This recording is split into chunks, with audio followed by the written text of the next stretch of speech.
Election day is right around the corner, and one of the biggest items on Nampa voters' ballots, other than seeing 4 new names for mayor for the first time in 8 years, is Nampa School District's supplemental levy. I'm your Nampa neighborhood reporter Keith Burrell, and I sat down with the superintendent to learn about why this money is needed, where it's going to go, and how it's going to affect your taxes. For Nampa homeowners, this year's levy may actually cost less than the last one. It actually will be a tax decrease, and that's because the state is giving the Nampa School District more money this year to apply towards the supplemental levy. The district is asking voters to approve a $16.8 million levy, but the state will cover $10.8 million of the total, meaning residents would only have to pay the remaining balance. Currently, right now, folks are paying about $63 per 100,000 of taxable value.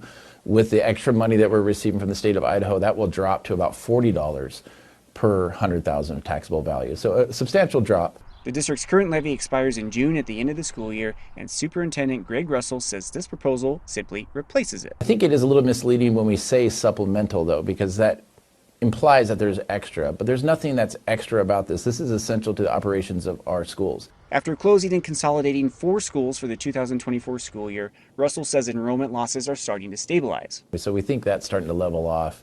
We have done some enrollment kind of projections to look at the future, and we think based on some birth rate data that we're likely going to start seeing maybe an increase. While student numbers level off, the city around them keeps growing, which Russell says strengthens the local tax base. But we know the city's going to grow, and I think that's a good thing as well when it comes to tax base, because that will increase our tax base. The more homes that we have, the more ability we have to be able to access that to support our levy.